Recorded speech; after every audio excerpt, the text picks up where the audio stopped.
Good evening. It is Monday, June 13th. This is the Guilford, Connecticut Board of Education. We welcome you all here tonight. Invite you to join us in the Pledge of Allegiance.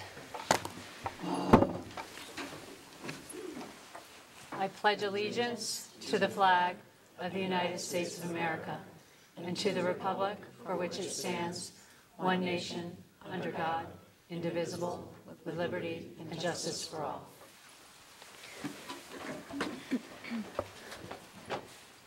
Wonderful. Before we dive into the agenda, I am actually going to ask my colleagues if we can move a couple of things up. I would like to request or ask someone to make a motion to move 9.1, presentation of CABE Awards, up to prior to the minutes, and then ask also to move 7 and 7.1 student representatives just after that and still prior to the minutes. So moved. Second. All right, all in favor? Aye. Aye. Terrific. Okay, so then it is my great pleasure to invite our principal, Julia Chaff, up, Ms. Chaff, up, because we are going to present two of our Guilford High School students with the CABE Award. CABE is the Connecticut Association of Boards of Education, and we get to honor two students with this leadership award every spring. Thank you, Julie. Okay, we have two recipients of the CABE Award this year, both of whom have demonstrated remarkable leadership not only within Guilford High School, but also within the Guilford community at large. And when I looked over their resumes, they had both done so many things that I asked them to sort of highlight the things that they were the most proud of. So please know that what I'm presenting to you tonight does not capture all of the things that they have done. Our first recipient is Olivia Mcdonald. She's a part of the International Baccalaureate Diploma Program. She's a leader in the high school as well as in the community. She's the Student Senate co-president and captain for the Guilford High School girls lacrosse team this season. She's a member of the National Honor Society and Spanish Honor Society. She also played field hockey and received the National Field Hockey Coaches Association Scholar of Distinction for her 2020 and 2021 seasons. For her IB diploma program, Creativity Activity Service Project, she produced a feminist podcast called Cat Called with her twin sister. Outside of school, she's a leader of Students Demand Action, promoting gun violence awareness, and a leader of Teens Educate, Advocate, and Motivate, raising awareness about drug abuse. Over the previous summer, she was the Town of Guilford summer intern, where she shadowed different departments of Guilford's municipal government. And next year, she'll be attending Connecticut College, where she'll be studying government and economics, as well as playing on the women's lacrosse team. Olivia?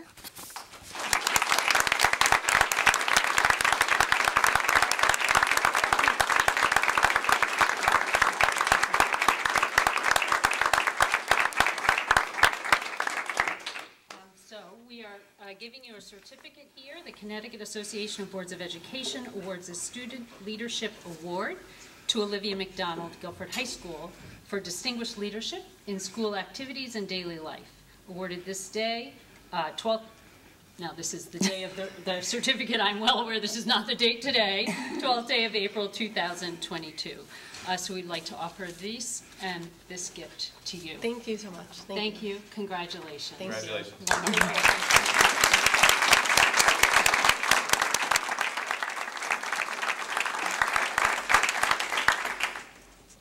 Our second recipient is Connor DeBoda. He has served the class of 2022 as secretary. He has served as the Spanish Honor Society fundraising coordinator and the president of the National Honor Society. In all of these positions, he engaged with a lot of student communities and projects, but his favorite is the Backpack Ministry Project, where they make backpacks full of essentials for people at risk of homelessness. He brought this idea to the National Honor Society from his work with local Guilford churches. He also has participated in 3 sports, soccer, indoor track, and lacrosse, and considers lacrosse to be his main sport. Outside of school, he's a leader at the Pilgrim Fellowship, a member of the St. George Church Parish Council, and on the peer minister leadership team. With Pilgrim Fellowship, he has gone to Puerto Rico to support ongoing hurricane relief effort. And with the peer ministry leadership team from November 2021 to March 2022, he trained other leaders and led over 200 hours of sophomore confirmation weekend retreats. He says that he guides his life every day by 2 values. Every skill, piece of knowledge, or talent he obtains is obtained with the intention to apply it to helping others and to gain as many perspectives from as many different people as possible. Connor?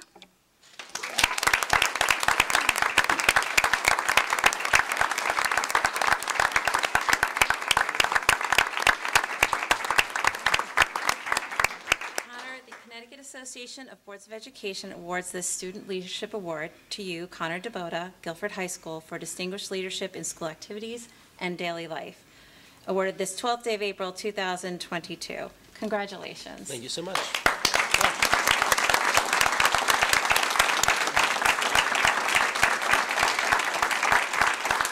Thank you. Thank you, Mrs. Chaffin. And thank you to both of you. You make us very proud here at Guilford High School, and we wish you all the best on the next steps of your journey. Okay.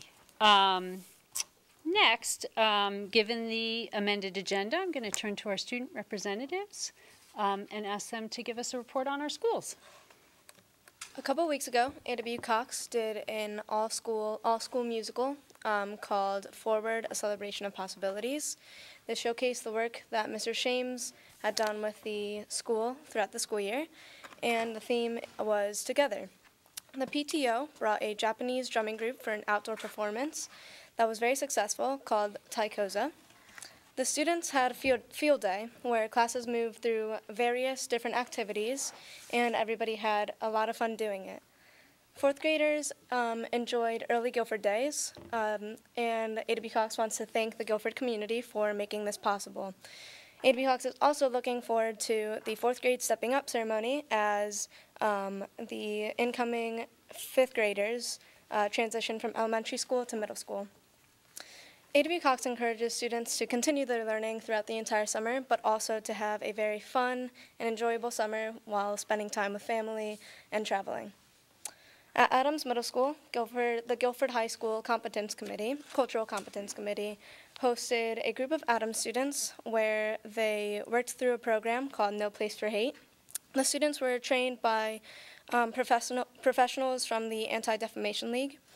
The program will kick off at both Adams and Guilford High School this coming school year. The 8th grade social studies classes participated in the Witness Stone program, which was founded by Dennis Culleton, who was a previous history teacher there. It was an opportunity to learn not only about U.S. history with slavery, but also about the local people that were enslaved in Guilford. The Adams Drama Club performed in the play Sirius, Nebraska, in the Adams Cafeterium, which I honestly love that name. And there were 3 pairs of 7th grade students who were recognized for their participation in the Lieutenant Governor's Computing Challenge event that was held in Hartford. The statewide coding competition asked students to create an APPS designed to inspire health and wellness for all. Thank you. Thank you. Next, at Melissa Jones School, thanks to the generosity of the PTO, students at Melissa Jones enjoyed an in-person visit from educators of the Connecticut Science Center's traveling programs. Students in the grades kindergarten to 2nd grade attended the pollination program, while students in grades 3 and 4 enjoyed the mission space program. And students in grades kindergarten to 4th grade also participated in field day on Friday, where everyone had a blast with lots of fun activity stations and a DJ. Finally, 4th grader Abigail Scott was recognized by the Sarah Foundation as the top fundraiser for their readathon. At Baldwin Middle School, over the last couple of weeks, they held their first live in-person music concerts since January of 2020. Their band performed on the evening of June 1st, the orchestra on the evening of June 6th, and the chorus is performing tonight. And the concerts have been well attended so far, and the kids are doing an outstanding job. Baldwin would also like to recognize Mr. Shames, who is retiring this year. He's run the select chorus at Baldwin for many years and has set a high standard of excellence for the performance music program. And while he will be missed, we wish him a wonderful retirement. Next, the Baldwin Bonanza will be held on June 14th, and this is a 6th grade only event with fun outdoor activities held right at the grounds of Baldwin Middle School. And the Physical Education Department organizes the day's events in partnership with classroom teachers and the support of the PTO. We hope the day provides 6th graders with the opportunity to make happy memories. And each year at Baldwin, students are also invited to make a flag that represents the school community. And one design is chosen to represent the school and to be displayed with past winning designs on the wall of flags in the cafeteria. And this year, there were over 40 designs entered. Stepping Up Day is the day that 6th grade students are recognized as they prepare to step up to Adams Middle School as 7th graders. And the ceremonies will take place in the Baldwin Gym on Tuesday the 21st and Wednesday the 22nd. And the entire Baldwin Middle School wishes everyone a happy summer. And finally, at Guilford High School, the senior events, including the outing, prom, breakfast, and showcase, all took place recently around late May and early June and were all a success. And now seniors are in the process of returning textbooks and Chromebooks so that they can receive their caps and gowns for graduation on the 22nd. And as spring sports are all coming to an end, congrats to all the teams, and especially to the girls lacrosse team and girls tennis team with their state championship victories. Absolutely.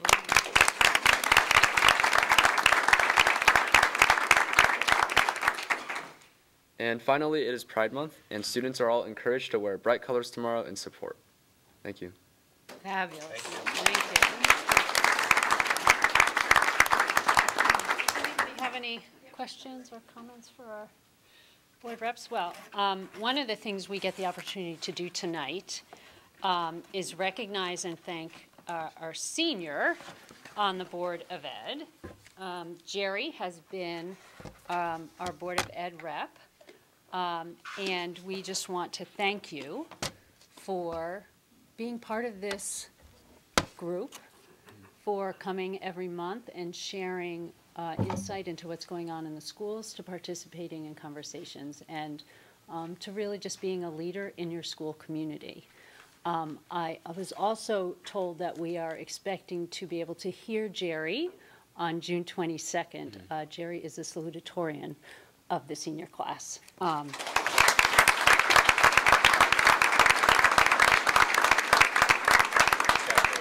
Thank you. So, Jerry, we would like to present you with a certificate of recognition. Jerry Lee is recognized with special thanks and appreciation for participating as a student representative on the Guilford Board of Education, June 13th, 2022. So we would like to present this to you, and thank you so much for your service. Thank you. Thank you.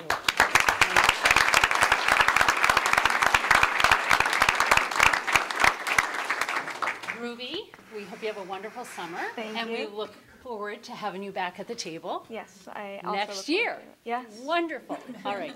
Well, thank you both. Good luck with whatever schoolwork you may have left. We look forward to June 22nd on the green for Guilford graduation. Our best of luck to you, Jerry, in the next part of your journey. And again, Ruby, we can't wait to see you next year. Thank you. Wonderful. Thank you so much. And as usual, you should feel free to go so that you can go study or whatever you might need to do. Excellent. Thank you. So much. Thank you. Thank you. All right. So we are now back to number 3 on the agenda, action on minutes. May I have a motion to approve the May 9th, 2022 regular meeting minutes? So moved. Second. All right. Any comments or corrections? I did have a couple of corrections. On page 3, under 8.0 update on COVID, there are numbers listed for the number of cases per each week.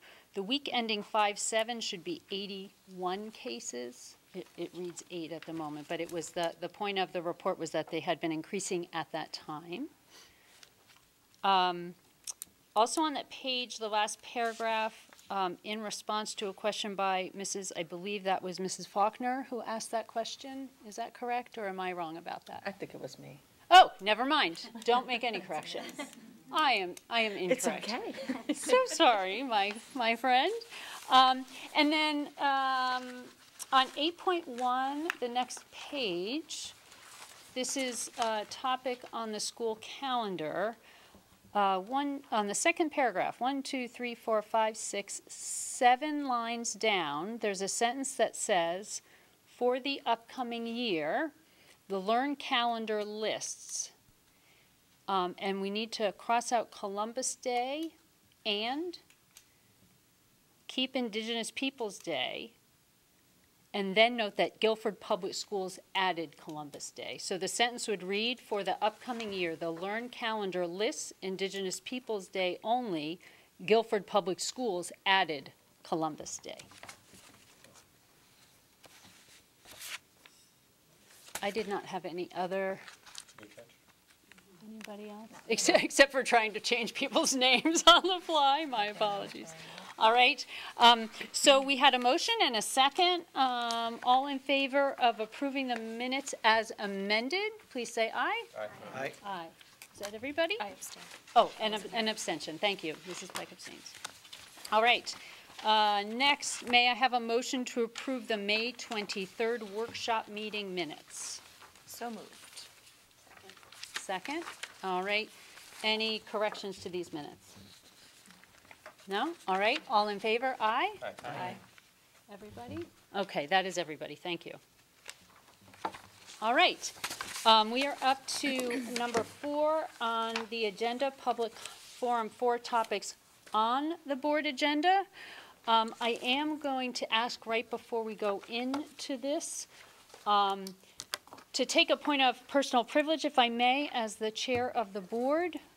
We did receive a communication over the weekend that went not only to the board but to employees of both the Board of Education, so school employees, and the town. And I do just want to take a moment to read this statement in response to that, and then I will open up to public comment. On Saturday, June 11th, board members received a letter signed No Left Turn in Education Guilford, which states it was circulated to Board of Education employees and town employees. No individuals are identified in the signature or elsewhere in this letter, nor on the group website. In this lengthy letter, the group repeats a number of complaints it has made in opposition to Guilford Public Schools' approach to the social justice and equity work, and asks the board to meet with them. I will not be recommending to the Board of Education that it meet with this self-appointed group. While we respect and consider all parent voices, we cannot condone the tactics of this group, which include misrepresentations and personal attacks. Anyone in the community interested in discussing the social justice and equity work is welcome to join the informal discussions that we have held and will continue holding moving forward. In addition, in this most recent letter, this group complains about statements we made on May 9th, 2022 at our board meeting. Those statements and the entire meeting on May 9th are available on YouTube for any interested person to watch.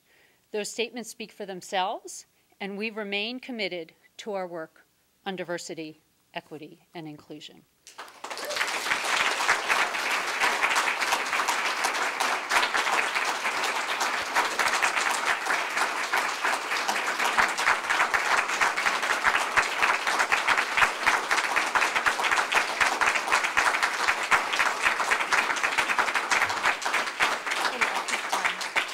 Thank you. I'll raise my hand. So I do now, thank you. I do want to now give an opportunity to anyone who might want to make a comment to the board on anything on the agenda.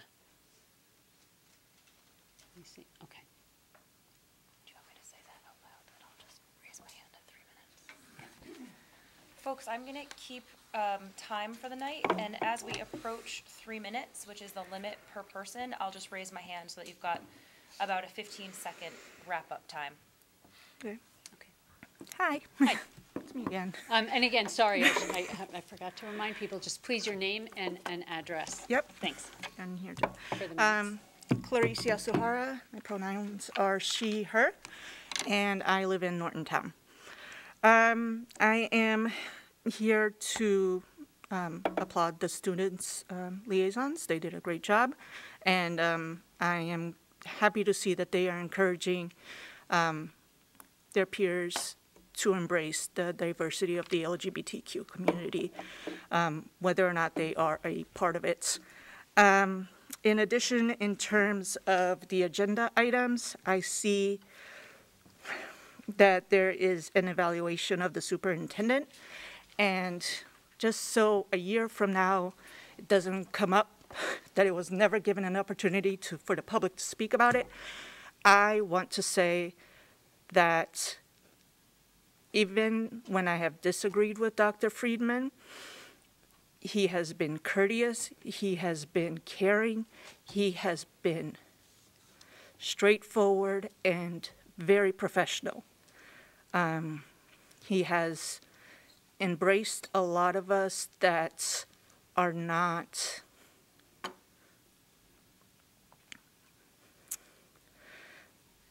how do I say this? He has embraced the entire community of Guilford, no matter how long we've been here, and he has done a phenomenal job in the time that I have been a parent of a student. And I mean, the only complaint I have is that he brings the social justice work down to the elementary schools because, you know, I've been here since kindergarten and going into 3rd grade with my son. So I'm just really hoping to get more of that to come down. So that is my point on the agenda, that I applaud Paul Freeman on his work. Thank you.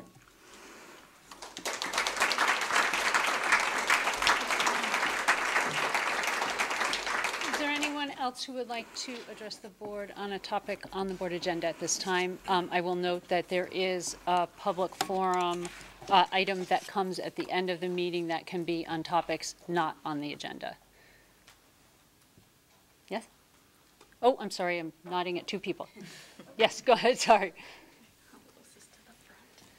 I'm Mary Jo Kestner on Boston Street, and on the topic of year-end things, I felt compelled to come tonight because I have a senior, and I have spent a number of times in front of this board and other boards, and I wanted to thank you for your oh wow Emotional thing. for your good work during incredibly hard times. And I'm gonna have to take a minute. Go right ahead. Wow.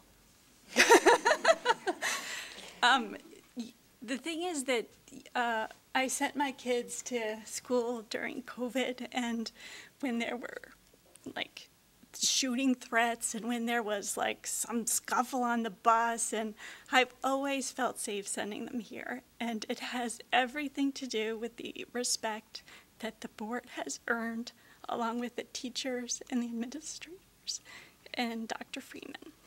And I think that's all I'm going to be able to get out. But I wanted to encourage you to keep going, because the work in front of you is hard, but you have done some hard stuff already. We've built this beautiful school. We've changed our mascot, which I don't know that anybody thought that was going to be a thing, 15, 20 years ago when I was dipping my toe into Calvin Leet.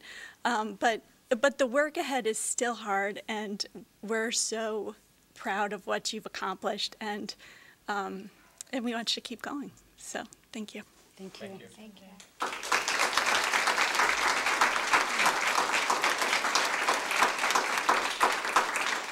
Sorry, would you like to?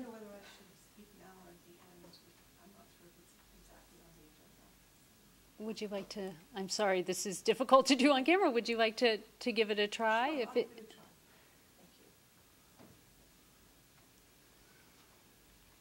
We have controversial issues on the agenda. That covers everything. Hello, can you hear me? Yes. Okay. My name is Patricia Kleindienst. I live on Clabbert Hill Road in Guilford. And I'm very glad that you decided not to meet with No Left Turn, but to continue with your work. I want to say how deeply grateful I am as a former teacher. I'm going to cry too. See what you started? I'm sorry. I moved to Guilford because I heard before I even left California that this was famous for its education. I want to applaud everyone on the Board of Education, our teachers, our principals, and the superintendent of schools. I think you've done an extraordinary job. I support everything you're doing about educational experience that tells the truth about American history. I support your equity and inclusion work. And I just want to say my main point is that given what I've read in the papers, I would urge the board to create policies to protect teachers and administrators from harassing letters and messages.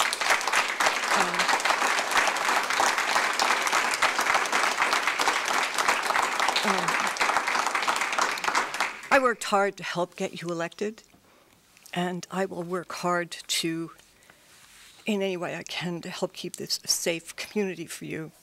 I deplore the way you have been treated.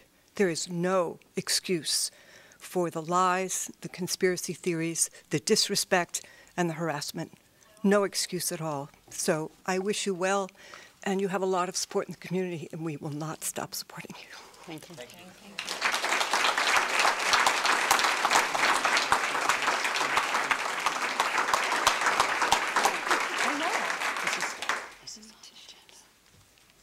Hi. Hello.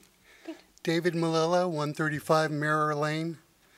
I think we're kind of hitting a crisis point in our country, but not the one that the people that sent the letters are referring to.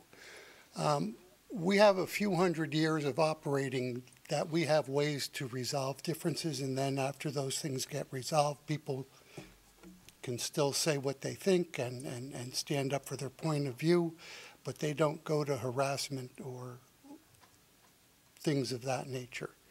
And we settle things through elections, we settle things through courts. Here we had an election that by an outstanding margin showed 2-1 where the people wanted to be with this. It was kind of historic in the way it reshaped the Board of Education. And then I think at some point you're just being a bore because I don't like what our democratic system came up with. So we're just going to go after people where we can and try to make them uncomfortable. I think you do need to work to protect teachers and to protect administrators. But it reminds me so much of what we see in Washington, where an election and all the courts weren't good enough. So what was the end point for everything else in our history turned into a whole other movement. And I don't want to get that kind of political, but this is similar too. It's like you lost, the people decided, and people are refusing to do anything about it. I don't think the people who are doing this are horrible people, but I think what they're doing is anti-democratic, and I think what they're doing to some of the people is downright mean. Thank you. Thank you.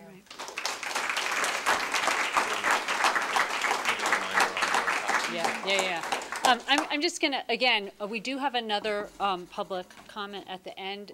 Please make sure that if you're speaking on a board agenda topic. Okay. I may just wait till the end. Okay. Thank you. Sorry, just because of No, it's totally fine. I'm so sorry, Dawn. No, it's good. Is there anyone else who wants to address the board on a topic on the agenda?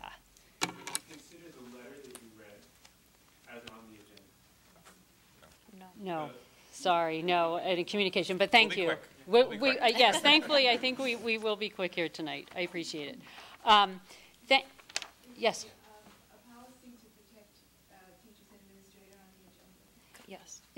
To protect teachers and administrators. No, but we will, again, we were going to get to public comment, I think, the second public comment quite soon. Thank you. Controversial issue policies. This could be construed that way, though. I'm sorry? I said the controversial issues policy. could be construed as. Okay. Should we invite, then yes. I mean, I would think so. I would Okay, think sorry, that thank you. Since we're voting on a policy about About controversial controversial, issues and okay. All right, teachers' thank you. rights, I would say that's on the agenda. Thank you, Mrs. Beck. Oh, yes, please be careful of the wires.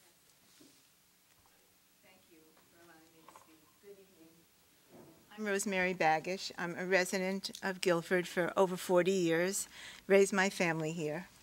I am not here to talk about politics tonight. I am here to talk about our students. I have dedicated my career of over 50 years of reaching out to students who are at risk, first as a special ed teacher in Amity and then on the Navajo Reservation. Then I went to the School of Public Health to learn how to develop programs for at-risk students. I ran the school at Yale Psychiatric Institute for 10 years, and then the school at the Institute of Living for 10 years. For seriously disturbed students, some of whom are referred by our district here, but from districts all over the state. They are victims and perpetrators, experience severe depression, suicidality, anxiety, psychosis, schizophrenia, fire setters, abused and abusers. My privilege was, as each of them was finishing up with their treatment, to talk to them about their discharge plans and what they felt they'd need to go back to the public school and not create the same scenario, to have a more productive, positive experience.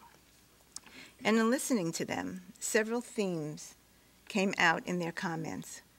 And they all centered around the theme of how meaning, caring adults let them down. They didn't model for them how to ask for help in a dignified way.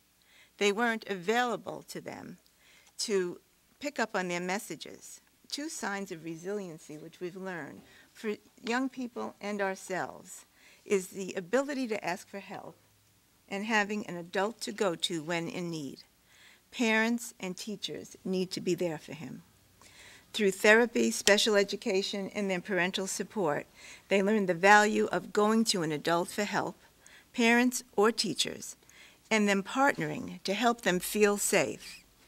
This, they felt, could turn them around, learning how to ask for help and having an adult to go to in times of need. I am an educator, and I know that teachers need to be supported and informed to be effective in sharing information, in sharing the curriculum with their students. And I am a parent who knows that we are our children's best advocates and the shapers in our homes for our children to develop good values. All children need us to work as a team, parents and teachers together, to keep them from becoming children at risk, like the type of children I worked with. I know this from personal experience. When I was 13, my father died. My mother knew that our grieving home was not a happy, nurturing place for me. She reached out for help. She called the counselor at the public school, who alerted my teachers, and they encircled me with guidance and care. She arranged for me to go to a neighbor's house after school so I could have an adult meet me with a smile on her face and serve me cookies and milk.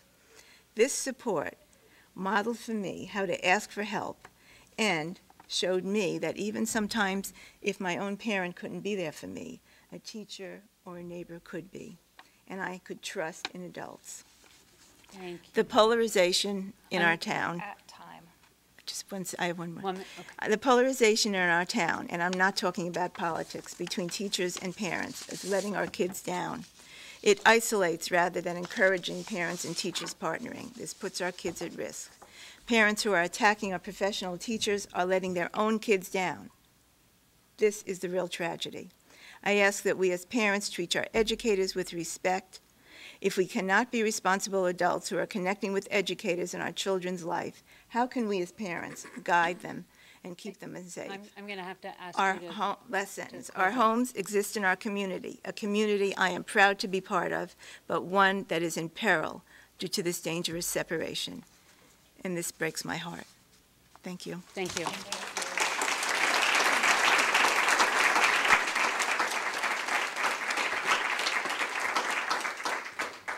All right, anyone else on a topic on the board agenda? Again, we will have another public comment at the end of the meeting. No? Okay, thank you so much. I am now going to go to item number 5, which is a review and approval of the expenditures for the month of May 2022. I'm going to ask Mr. Petra. Thank you. We did a thorough review of the expenditures. This was possibly one of the most boring months to be looking at this. There was nothing exciting at all. I was looking for something. I found nothing. We are projecting to be under budget. We are also within line of our expenditures as a percentage of last year. So everything is, I guess, as expected. Going through some detail, I found a few things to comment on.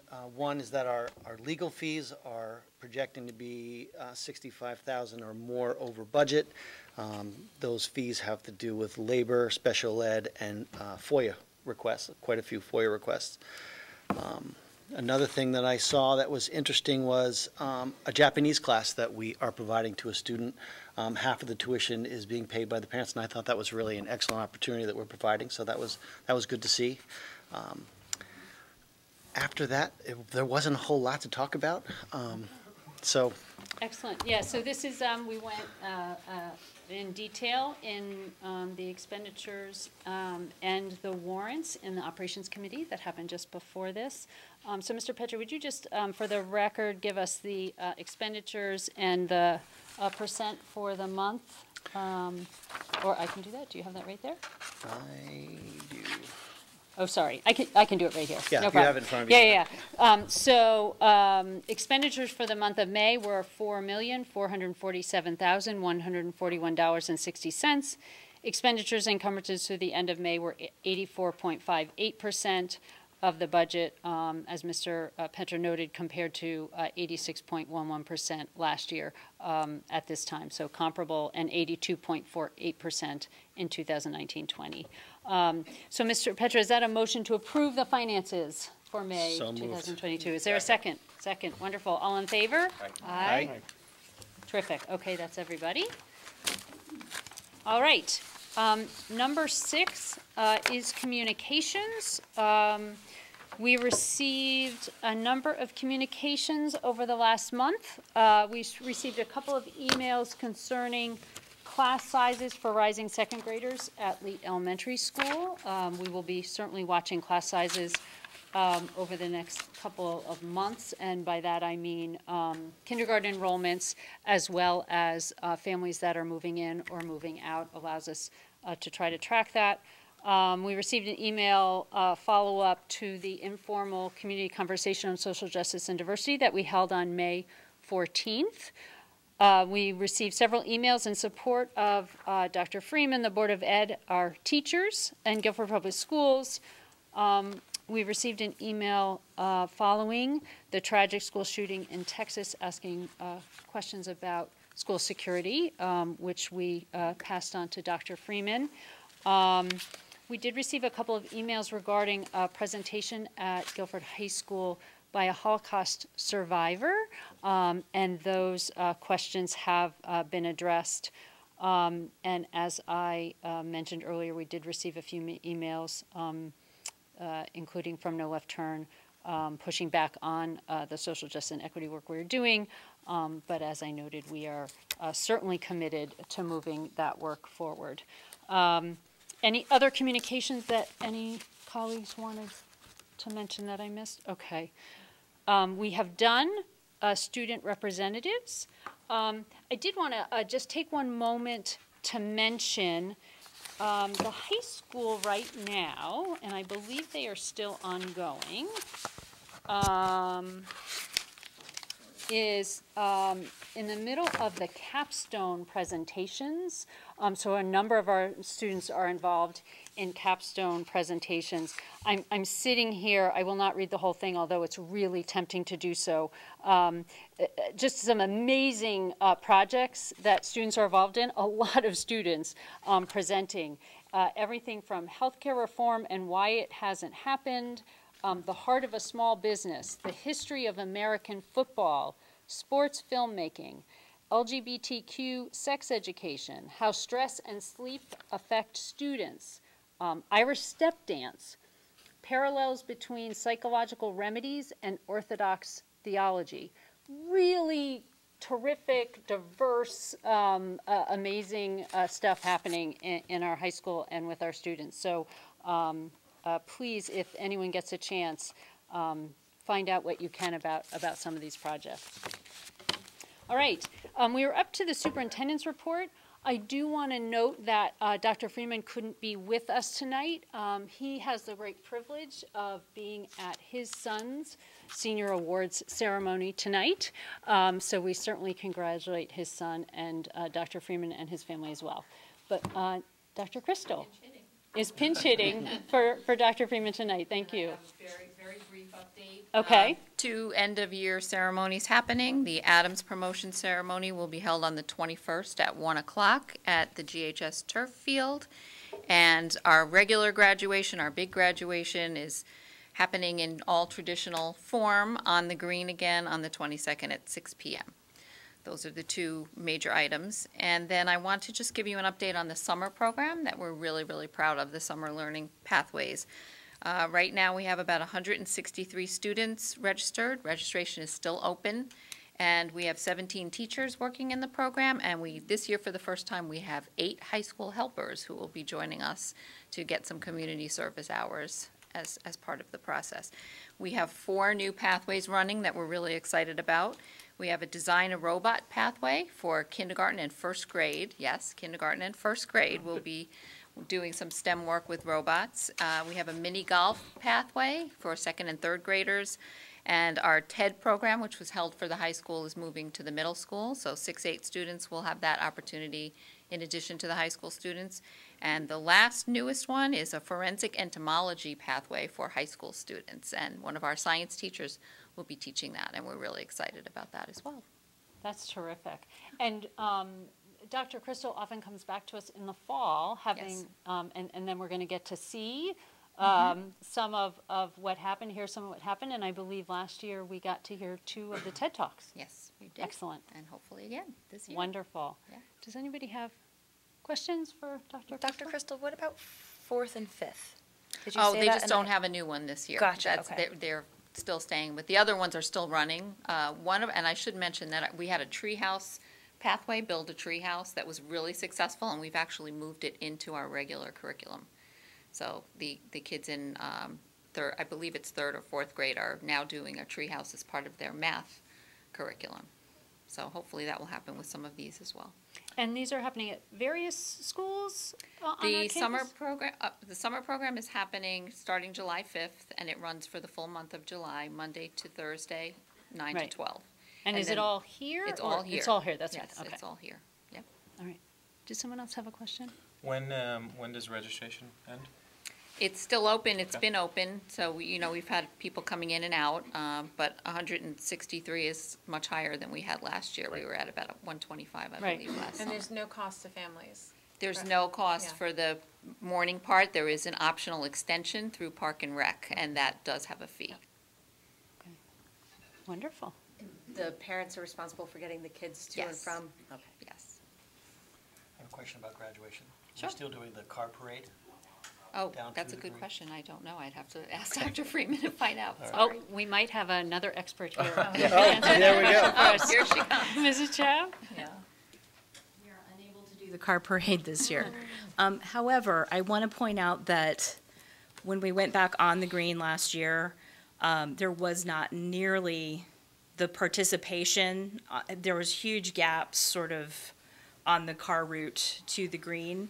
And so it wasn't the same, it wasn't even close to the same experience. But I know it was sort of a cool thing that we did, but we are going to let that go this year. Okay. And for those of you who may not have a senior graduating and have not gone down to the green, it is a wonderful community event. It is. It's really terrific. So all are welcome, and we often find many, many people in our Guilford community who are there just enjoying the evening and and enjoying watching our students, even though and none of them in a particular may not be ours specifically, graduating from Guilford Public Schools. So you certainly all are welcome. Thank you so much, Dr. Crystal. All right, we are moving along here, huh? All right. We did 9.1, which was the presentation of CABE Awards. So 9.2 is to act on personnel item. We are being asked to ratify the resignation of the following teachers. Jennifer why can I not say this? Someone else. DiDonato. Thank you. I'm tripping on that. Jennifer DiDonato, Lakes Elementary, Special Education, 9 years of service in Guilford. Thank you so much. Suzanne Bailey Rice, Leet Elementary School, Special Education, 10 years of service in Guilford. Great thanks to her. And Alyssa Iwanoski, Adams Middle School art teacher, 1 year of service in Guilford. So is there a motion to ratify the resignation of these 3 teachers? So moved. Second. Second, all in favor? Aye. Is that everybody? Yes, okay. Excellent, thank you. Next, we are being asked to act on and ratify the Guilford United Public Services Employees Union, Local 424. This is the collective bargaining agreement with our school nurses. Dr. Hirsch, I think you were part of the contract negotiations, is that correct? Yes. So can you give us a sense of what we're going to be voting on here? Normally we create a 3-year contract, but this year, because of COVID, we negotiated a 4-year contract, which included the 21-22 year, which had lapsed. And so we figured a 4-year contract. We did an extensive evaluation of the nurses' salaries as it compared to peer schools in the state and on the coast, and found that we were far below where we ought to be. And perhaps ought to have done something sooner, but we're trying to make up for that now. So this contract reflects an attempt at creating an equity situation. So for 21-22, it's a 3% raise. For 22-23, it's a 4%. For 23-24, it's 4.5. And for 24-25, it's 4.5 again. Even at that, at the end of 4 years, we'll still be probably not much better than slightly below the median. So, but we'll have a chance now to think about how we continue that upward motion, since clearly, as we all know, not only the teachers but the nurses this particular last 2 years have been inundated with students in need, not to mention that the market for nurses is very, very tight. So it was a wonderful set of negotiations. We learned a lot, and people are quite satisfied with the final result. Excellent. Mr. Bone, did you have anything that you wanted to add about this? I'm looking at our wonderful, our Assistant Superintendent. Okay. Anybody have any questions for Dr. Hirsch or for the committee before we act on this updated contract? Hearing none? Okay. Then I will entertain a motion to ratify the Guilford United Public Services Employees Union Local 424 Unit 88 contract, the Guilford Board of Ed nurses. Is there a motion? So moved. Second. Second? All in favor? Aye. Aye. Any opposed? No? Okay, wonderful. So that ratifies that contract for us. 9.4, we're being asked to approve a $1,435.73 donation from the Guilford High School baseball boosters for 30 dugout jackets with the Grizzly logo. Is there a motion to approve that donation? So moved. Oh, Chris, okay, second? Is that a second? Second. Second, excellent. All right, all in favor? Aye. Aye. Is that everybody? Wonderful, okay. Next, 9.5 is to act on a recommendation from the policy committee. Can I turn to you, Mrs. Beck? Sure. So I would be looking, or I guess I will make the motion to the rest of the board to approve policy number 6238, which is on controversial issues. Maybe I'll take a moment and just read through the policy. Okay, this is just for the public, actually a policy that has been in place since 1999. So we are just making, we're trying to update it, make it a little bit more current. And hopefully everyone in the room understands that, you know, our policy book is kind of an ever-flowing document. It's a living, breathing document. And we have heard from folks in the community this year that they wanted us to evaluate these types of policies, policies on bullying, and we are doing that. So again, if you've got other policy changes or suggestions, please feel free to send them to me or the other board members. Our next policy meeting is in a couple of weeks, and we take that seriously. So here is what we've drafted on controversial issues.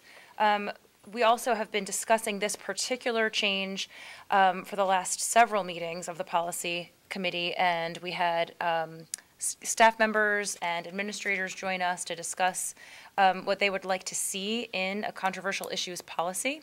So here is the final version that I'm hoping the board will approve tonight. Controversial issues are those subjects about which there are significant differences of opinion based on differing values people bring to an issue.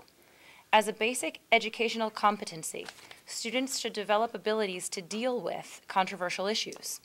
One of the core purposes of a public education is to expose students to diverse perspectives and ways of thinking about social, cultural, and political, or local, national, and global issues. Controversy is inherent in the democratic way of life. The study and discussion of controversial issues is essential to the education of an informed citizen in a free society. Students can become better informed individuals through examination of a wide array of facts, evidence, and differing viewpoints, by exercising freedom of thought and through making responsibly informed decisions. The perpetration of the fundamental principles of American society requires opportunities for students to read, to gather information, to speak, to hear alternative viewpoints, and to reach honest judgments according to individual abilities. Teachers shall help students identify and evaluate relevant information, learn the techniques of critical analysis, and make independent judgments through an inquiry-based approach to learning. Teachers will reinforce students' rights to present and support personal conclusions with those who have opposing viewpoints. To that end, teachers, knowing that discomfort and frustration are a normal part of the learning process, will create classroom environments in which the dignity of all learners is respected and in which all students see their identities represented in positive ways. Teachers will also develop student interest in objective re-examination of long-standing issues, engage students in critical evaluation of newly significant issues, and promote vigorous exchanges of ideas in the classroom. Although teachers have the right to express personal viewpoints and opinions, they do not have the right to indoctrinate students with their personal views. Additionally, the principles expressed in this policy shall pertain not only to the confines of the classroom, but also to the performances and events sanctioned by Guilford Public Schools. All right, so the policy committee is bringing this updated policy to the board to act on these updates. This was brought to us as a received item last month. We all had a chance to look at it, ask questions, et cetera. Motion to approve. Motion to approve, Mr. Del Ventura. Second. Second. Any further comment, questions? No? No, and just to clarify, because the public doesn't see what was crossed out and replaced, it really is just updating bits of language. This has always been existing. That's right. This Or is a not always, policy, but- right, but as Mrs. Peck said, this is a policy that was last updated, I think, in 1999. So we were due, and as Mrs. Peck also noted, it is a large document, the policy manual, so that we are regularly identifying policies that may be outdated or at least need our review. So we have a motion and a second. All those in favor of these updates? Aye. Aye. Aye. Okay, that's everyone unanimous. Thank you. All right. 9.6 is to act on the sprinkler bid for 595 New England Road. Cliff Gurnham brought this to us with some explanation at the Operations Committee prior to this meeting, and we are now being asked to approve the following bid. New England Road Attic Dry Sprinkler System bid. The bid is for the installation of an attic dry sprinkler system for 595 New England Road. There were two bidders for this project. We are recommending that the bid be awarded to the low bidder, FCS Fire Protection LLC, for $99,890 at the regular Board of Ed meeting today. As Mr. Gurnham explained, they thoroughly reviewed the scope of both bidders. There were no concerns about either bidder, so they are recommending to us, the Board of Ed, that we go with the lowest bidder. Is there a motion to approve this request? So moved. So moved. Second. All right. All in favor? Aye. Aye. Everybody, thank you. All right. And next we are being asked, receive item. Textbook recommendation, Forensic Science and Introduction, 4th edition. Okay, I'm going to ask Ms. Chaff to come and speak about this. This is the book. We're keeping you busy tonight. Go ahead. So one of the things that our Science Department Chair, Mr. Scott McDowell, has been working on is developing some additional courses in science. In particular, since we added the STEM graduation credit requirement, we're finding that having some additional opportunities for students to meet that STEM requirement has presented itself. And this new course would be a half-year forensic science course that would potentially fulfill a need in the STEM area. We also know that there's a great deal of student interest in forensic science, and so we're confident that not only will the course fill, but it'll be a popular choice for students to take. The book selection process, more specifically, as they were going through different options, they were really looking for a book that would most closely align to and provide resources that most closely align to the next generation science standards. And they felt strongly that this particular textbook did the best job of that. And so that's why they picked this particular one. Okay. Wonderful. And so what will happen is we have the textbook here. The textbook, again, is receive only this evening. It will be at Lathrop House for the next month until we meet in July, so that we, as a Board of Ed, but members of the public who might be interested can go and take a look at this textbook, and then we will receive it as an action item at our next board meeting. Wonderful. What grade level? I believe it's open. However, I believe that he would like, I need to look at the prerequisites again, but I believe he would like for students to have a foundational understanding of chemistry before they specialize with a forensics course. I'm pretty confident that that would be the prerequisite. But we have students who are anywhere from grade 9, 10, and or 11 who take chemistry. So the science progression is not as linear as, say, the math or world language progressions are. We've opened that up to allow for more grade levels to access the science courses. This is great. It's an exciting addition. Yeah, it sounds fun. Thank you. Thank you. Wonderful. All right. Solving crimes of notoriety. All right, we are up to item number 10 on the agenda, reports of committees. Policy Committee, anything to add? No, we covered that. We have our next meeting, I think, is our workshop meeting in 2 weeks. I guess the only other thing that I'll add about the controversial issues policy change, it is not something unique to Guilford. It is something that, we can find examples of in many of the neighboring towns as well. So it's in keeping with what we're seeing at other districts. So thank you, everybody, for approving that tonight. Operations Committee, Mr. Del Ventura, anything to add? Thank you. Yes, I will add a couple. As we near the end of the school year, that means that we go into project mode. So Mr. Gurnham did give us a very healthy report of a lot of work happening at all of our schools this summer. So as soon as we kick off graduation, we'll go right into project mode. So also to note, getting some positive numbers back from Anthem regarding upcoming healthcare costs for for next year. So that's encouraging. We know that was a big line item in the budget. So seeing that number come down is very nice to see. And then we got our final payment for the excess cost grant, which was 80%, which doesn't sound all that great, but considering it's 80%, we'll take it. So.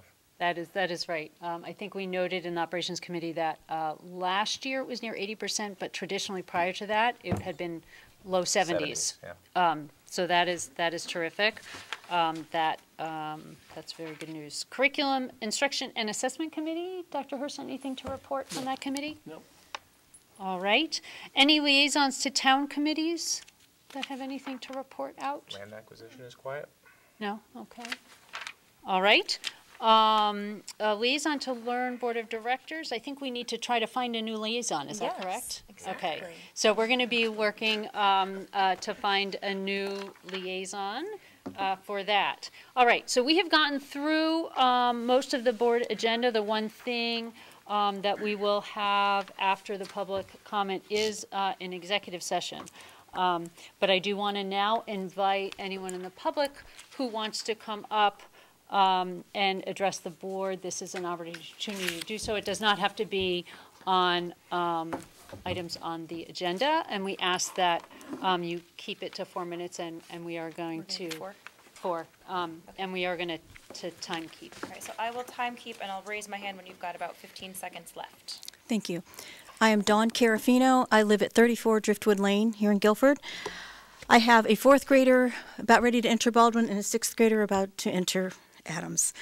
I also have 2 grown sons who still live in Missouri, and I have a daughter who is 24 years old and lives here in Guilford. My daughter, Emily, was a cheerleader, a gymnast, Stuco, straight-A student, volunteered at the animal shelter. She was pretty much every parent's dream. When she was 15 years old, she came to my husband and me, and she told us that she is gay. Before those words left her mouth, I thought I couldn't love her any more than I did. But at that moment, I knew she was my masterpiece. But 4 seconds after she told us that she was gay, I got very, very afraid for her. I thought something in me knew that we were both going to need for me to love her a lot more than I did just before she told me. I thought she would be bullied, ostracized, abused maybe, attacked, assaulted, and all of those things happened. Every single one of them happened. I'm sorry. Lost my place. In addition to what happened with the people that she went to school with and grew up with, her father and her grandparents and many people in our family cut her out of their lives. The same parents and friends who spent her entire life telling me how wonderful she is and how they wish they had a daughter just like her refused to let their children play with my daughter anymore. She spent her entire junior year miserable and couldn't wait to get out of Missouri. She begged my husband and me her senior year, please, please, please let me finish my senior year in Guilford, Connecticut. This is where my husband's family lives, and she wanted to move here and finish her senior year here, and we could not do that for her. But the minute that she left high school with the 4.0 average, I will note, she got out of Missouri, moved to Connecticut, went to UConn, graduated with an MCB degree because she wants to go into medical research. My 4th grader and my 6th grader have been here for 5 years now, and they attend school in Guilford where they are taught and they are supported by their friends and their friends' parents and their educators and their principals when they talk about their gay sister. And that makes me happy. It makes me glad that we're here. It makes me glad that this district supports and creates an environment that even the young children can be proud of who they are and who they know and who they love and their own families and their own neighborhoods. That makes me proud. And this is Pride Month, so let's be proud. I'm sorry. When she got to Yukon, she found her community. She was so happy, and she loved it so much that my husband and I moved here a year later. We've been here for 5 years. We're residents. We're thrilled to be here. Everyone in my family has created and blazed their own path in this town. And some of you already know me and the path that I blaze. And I appreciate your support. I also appreciate the support of my children's friends and their families who invite us, welcome us into their homes and into their gatherings, and include my gay daughter, who is amazing. Yesterday, we sadly commemorated the 6th anniversary of the mass shooting at the Pulse nightclub in Orlando, where 49 beautiful souls were murdered, including my friend MJ and her husband Fred's son Jerry. Those beautiful souls were targeted just because of their inclusion in the LGBTQ community. In this country, my daughter is statistically more likely to be a victim of violence than her heterosexual peers. If she were a woman of color, that number would increase dramatically. If she were a trans woman of color, you don't even want to know. I'm so sorry. We want to make sure everyone has a time to speak, I'm I'm going to sorry. just ask you to wrap One it more up if you can. sentence. Yep.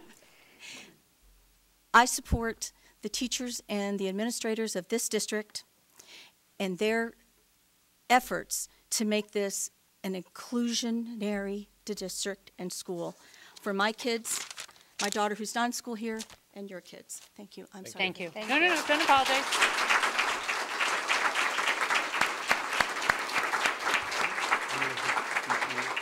Is there anyone else who would?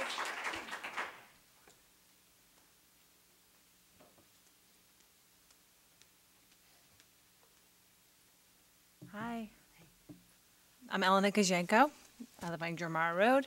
I'm here because I've written you guys and have already thanked you, but I want to thank you publicly for the work you guys have done. I'm not only a parent at Guilford Public Schools, but I also am an educator in an outside district. I know how hard it is to educate right now, given all the challenges we face.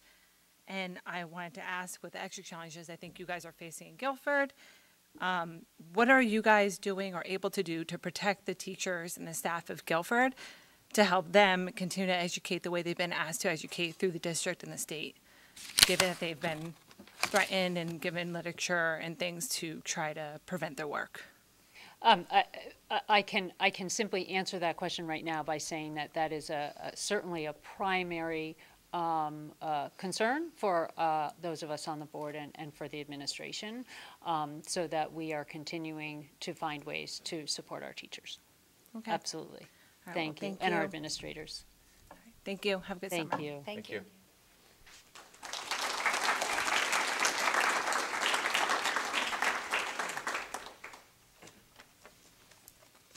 Hello.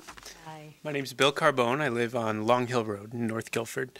I wanted to, I actually printed the letter that you referenced earlier this evening. And my job actually is running an organization that creates curriculum. And one of the things when I read a letter like was sent to you and the teachers in Guilford that strikes me is the sort of purposeful abuse of language and the taking of terms and making boogeymen out of terms that maybe lay people don't understand. And I really wanted to address one term in particular because I think it's used here. There's a bullet point that says, "You have issued communications fully endorsing culturally responsive education," as if that's a bad thing. And I just wanted to take a second to talk about what culturally responsive education actually means and to decouple it from the idea that it's exclusively about race. Culturally responsive education is just this idea that every student deserves to see a positive image of themselves and the people in their life in front of them in school every day. And it's not just a nice idea. We know from studies, countless studies, that kids that see themselves represented in the classroom feel safe in the classroom. And kids that feel safe in the classroom do well in school because they like to come to school. School feels like a safe place. So yes, that can mean that gay students see themselves. It can mean that students of color see themselves. But it can also mean that if you live in a farming area where most people are farmers, the math class features farmers, and they use farming as an example where they talk about math, right? And we could take that and apply it to anything. So culturally responsive education is in no way a bad thing. It's a very good thing, and there's nothing to be scared about with it.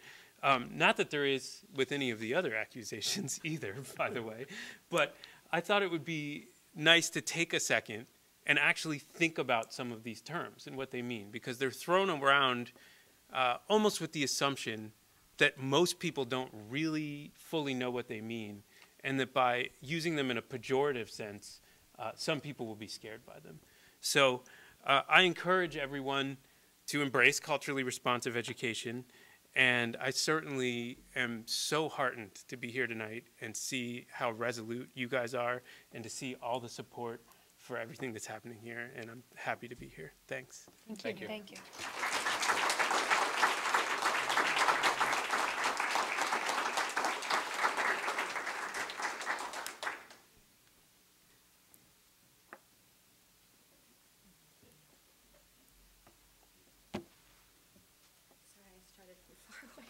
I didn't start your time yet. Frequent flyer card. My name is Jen Scoggin. I live at 325 Old Sachem's Head Road. I feel like we could all say that together because I'm always here. I first want to address the board as a parent of 2 children in the Guilford Public Schools. Recently, my 6th grader was asked to write an opinion piece on a topic of her choice. She chose to write about her vision for the future of education. Please note this was done without my knowledge or endorsement. Like, I'm always the last person to know anything. So, but regardless, with her permission, I wanted to share a snippet of what she wrote tonight. She wrote, the best way to fight accidental or purposeful racism in our classrooms is with knowledge. Knowledge about kids and what they need. Knowledge about the real world and what's actually going on around them. They need to know what's happening. Information is, and I'm so proud of her, information is everywhere. And when I think about my children's future education, I want them to be able to seek out and evaluate multiple points of view in order to come to their understanding. So I really appreciate the policy change that was made tonight. I think it is encouraging to compassionate, curious, and critical thinkers in our schools. But that being said, I'm also here as a founding member of a group of Guilford citizens who are supportive of and invested in our schools moving forward with concrete, measurable steps toward increasing our students' access to an equitable and inclusive education. We applaud all of the steps that have been taken, such as hiring Dr. Harrison or engaging in the community conversations or inviting Holocaust survivors, which sounds like a brilliant opportunity for our high school students. But we're also really concerned about the disruptions to this work because we're really anxious to see it expand and go further. In the May board meeting, Dr. Freeman very carefully and thoughtfully shared concerns that teachers and administrators are facing an undue amount of criticism and pressure from some adults in our community who are opposed to this work. And it's not just the ability of our school to do this complicated work that's at stake. I also think it's the identity of what Guilford stands for that feels like it's at stake. And so in November, we all sent a very clear message in support of this board and in support of this work. And with that in mind, I think that the community needs to know more about what are the barriers to this work. And if you feel that you can, as my daughter said, we need knowledge about what's actually happening to our Guilford teachers and administrators. We need to know more about what's happening. And so tonight I'm urging the board to share a little bit more with the public when you feel ready about the issues that are creating barriers to this work for yourselves or for our teachers to really follow through with the equity work that you've committed to and are working on. And that's all I'd like to say tonight. Thank you. Thank you. Thank you.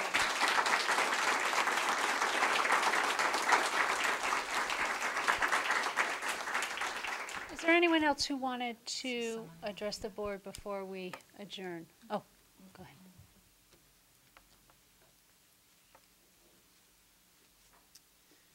Do I sign? Or you can talk and sign after. Oh, It right. helps minute taking. Thank you Okay, so much. Thank you. My name is Joanna Meyer, also from Jamara Road. And something that really struck me tonight in the discussion of the policy, there were two things: the new policy, or the slightly revised policy about controversial issues. One thing is this point that this is not a Guilford thing, and that there's a lot that is causing a great deal of stir and commotion in Guilford that is not a Guilford thing.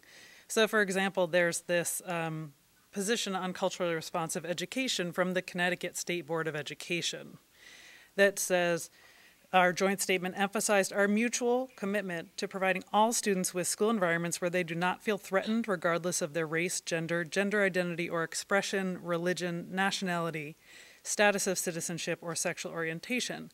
It is our core responsibility as educators to do everything we can to foster environments that ensure equity, diversity, and inclusion. So clearly this idea of diversity and equity and inclusion is not something that Dr. Freeman came up with or that the Board of Education came up with, as much as I appreciate and respect all of you. It's actually a mandate from the state. And I know that you know that, and I feel frustrated that that is not as clear as it should be to the community, because it's very clear what the school district expectations are in terms of culturally responsive education and in terms of what schools are expected to do to support students in learning. And I think the other piece that I find frustrating about conversation about controversial issues is that the idea of controversial issues does not mean that anything is permissible. It does not mean that we always provide both sides. Our schools cannot teach that the Holocaust was justified, even though some people thought that. And there are endless examples like that. And it feels just grossly misleading and dishonest to pretend, as some people do, that we need to give equal voice to both sides of every issue. Because I truly believe, after 6 years in this school district, with my children being in this school district, that their educations have not been perfect. But I don't feel that there have been times when teachers have been indoctrinating their students. I feel like there have probably been many more times when things were softened, perhaps more than they should be. And I just think that's important for us to remember, that the mandate of the school district is to provide a balanced education, and that does not mean that we present all sides or both sides of every issue equally. So I appreciate the work that you all are doing, and I would just urge that we do continue this work and we refer back to this State Department of Education position statement and think, what is it that we're doing well? And what else do we need to do? Because there's a lot more. And I hope that we can lean on that statement and make the point that this is not a Guilford thing. This is a state thing. This is an us thing. This is our nation. So thank you. Thank you.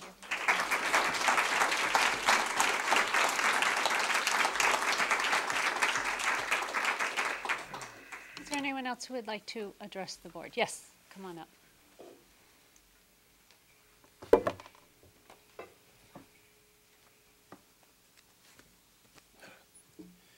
Bob Harrington, 464 Granite Road. I also printed out the letter you talked about. I had a lot of issues with the letter. But the thing that I thought that mattered a lot was that people understand that you're not ignoring this letter. Because when I went through it, what I found was a lot of false arguments in it.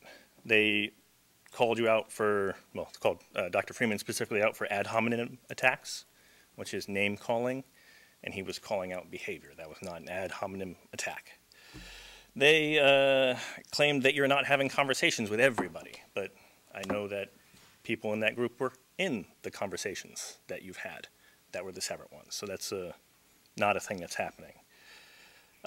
They have called out Dr. Martin Luther King's colorblind ideology, which is not what he stood for.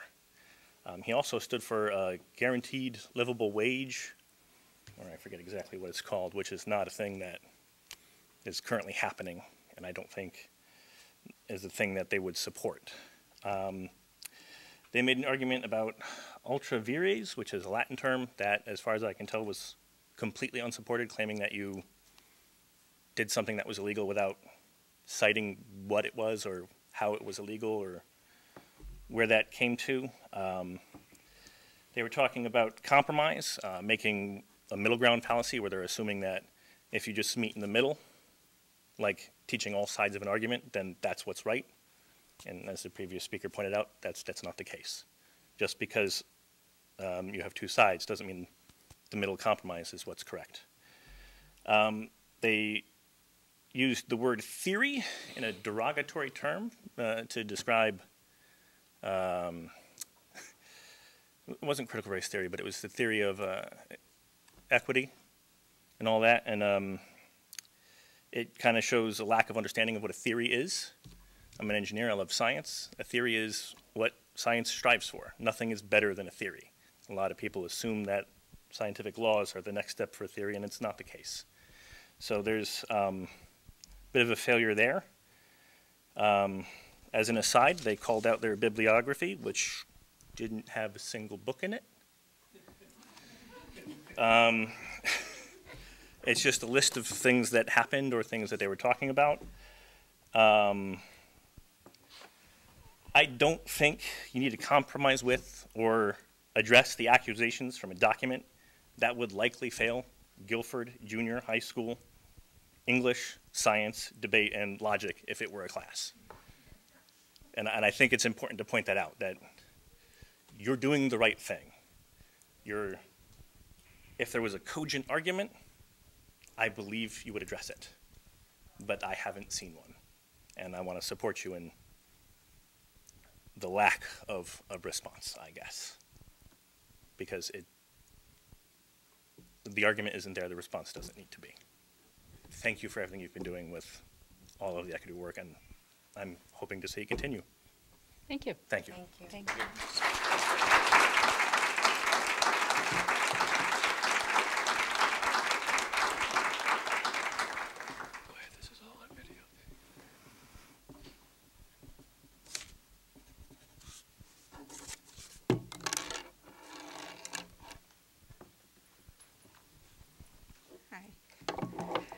Mauricio Sahara again.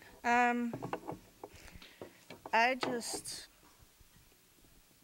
kind of wanted to use my time to quote Mr. Fred Rogers, who, from my understanding, people that grew up here really, approve of his message. And at one point he said, "We are all so much alike, and yet we're all so different. I find myself rejoicing at the endless variety of human beings, and that's partly, I know, because your difference from one another tell me that it's all right for me to be different in many ways too." So with that, I want to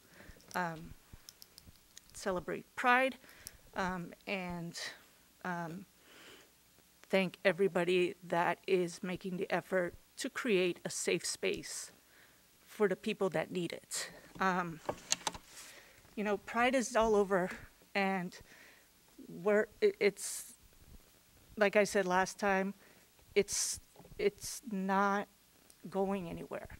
It's going to become more visible, as it should be. Keeping, developing scientific approaches, and I am not saying this right, but basically it's not indoctrinating, teaching about the LGBT community. It's fighting ignorance. It's education. That's what it's here for. On a separate note,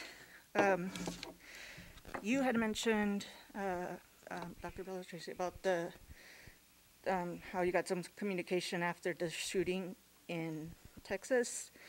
And I know that for a response that was made was increasing security by having some police officers at our schools. And I want to remind people that not everybody sees police presence as a safety. Okay, I mean, the cops down in Texas didn't do anything. You know, they waited a little too long, as we all know. So,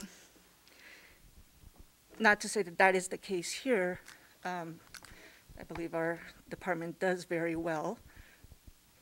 But, you know, when I see a post online about a student talking about how he has a firearm as he's getting on a bus, first, I don't know who that was, but that bus driver did the right thing, and I applaud him or her for taking action, getting the administration involved. But the firearm situation, I don't understand when people are gonna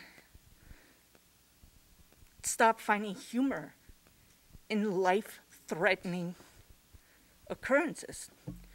Whether it's joking about having a weapon in school or bullying somebody. You know, this is just a reality that is really hard for any parent and educator. And so I just needed to bring that up because, you know, I learned a lot more about what's happening at the high school level through social media. And as promised from last time, I haven't engaged too much on that.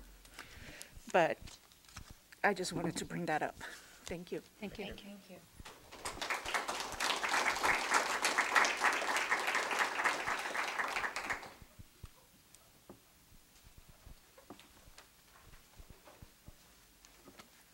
I'm Layla Rooser. I'm a junior at Guilford High School, and I live on Foxwood Road South.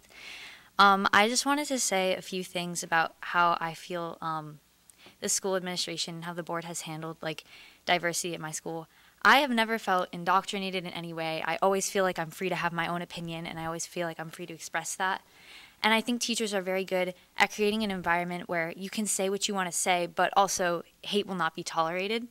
And I think that's really important to be able to feel that. I was able to be a part of the event where the Cultural Competence Committee had the American Defamation League come in, and it was really educational, it was really important, and I felt like we were actually doing something. And when I've experienced racism in the past, it's been extremely difficult to feel like no one's doing anything, no one cares. And to see people bringing in experts who actually care and who can make a difference is really important. I also would like to say that having a Holocaust survivor speak to us was incredible, and I think I'm really honored to have had that opportunity.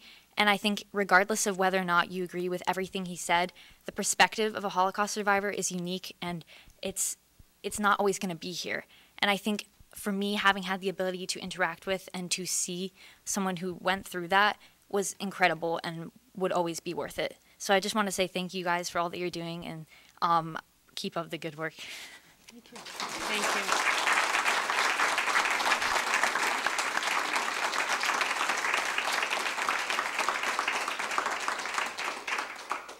All right. Is there anyone else who wants to address the board?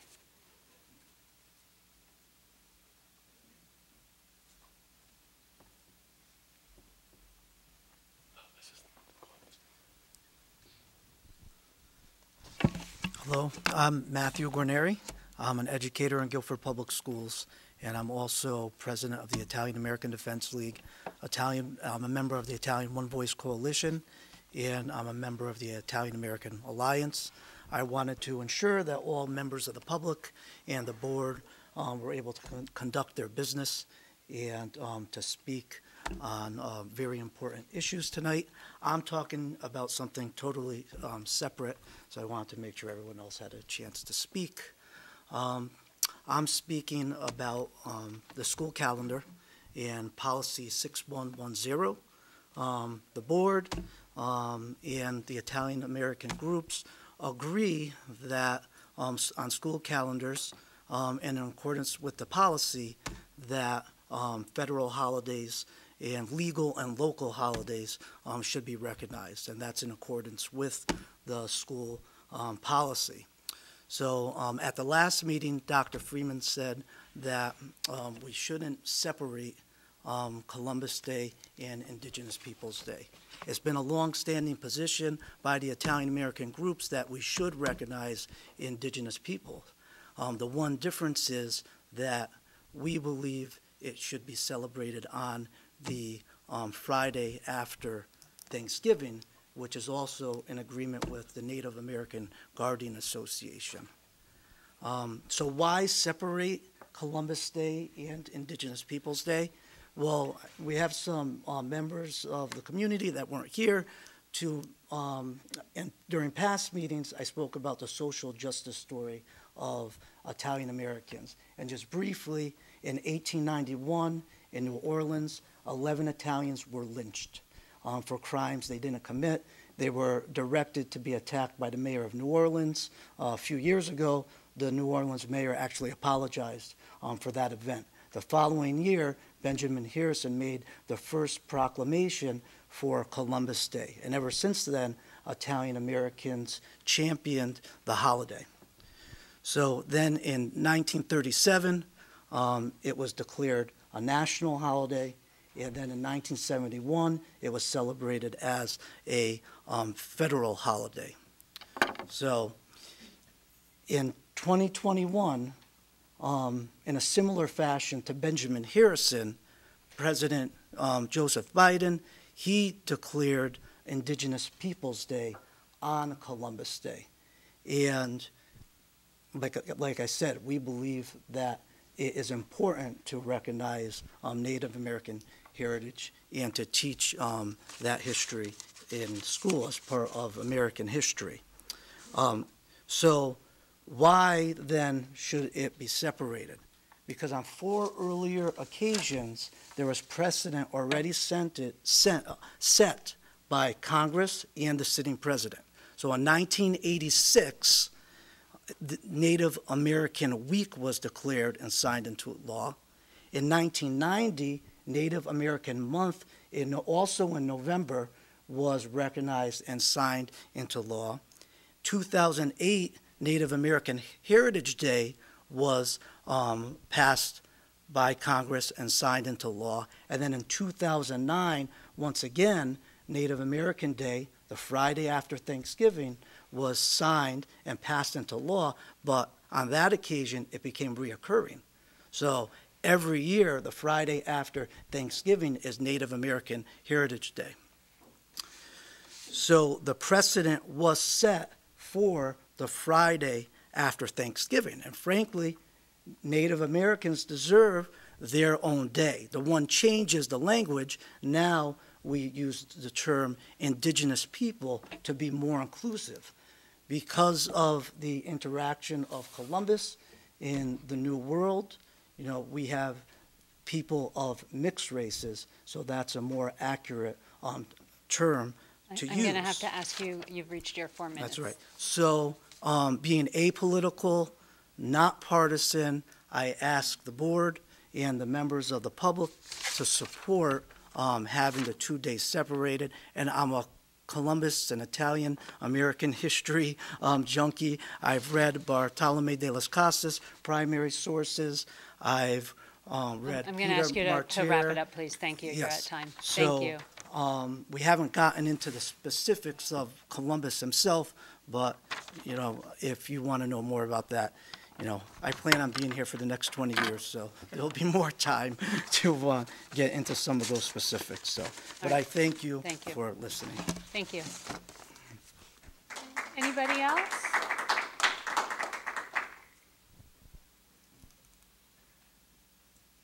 All right.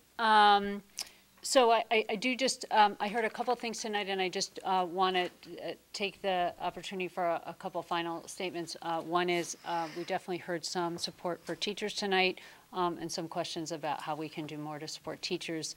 I very much appreciate that concern. It is certainly a concern of the Board of Ed and the administration. So we are certainly committed to trying to support our teachers as much as possible.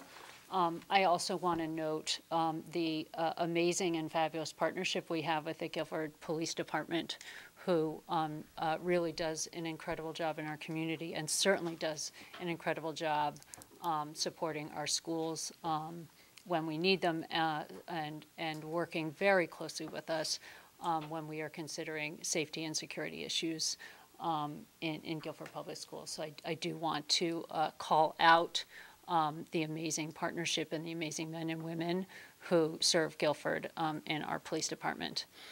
We do have a executive session now for the board. We will vote to go into executive session. When we come out of executive session, there will be no votes or further discussion. So I am going to ask for a motion to go into executive session. So moved. So moved. Second. All in favor? Aye. Aye. Thanks you everyone for coming. I hope you have a good evening and a wonderful summer.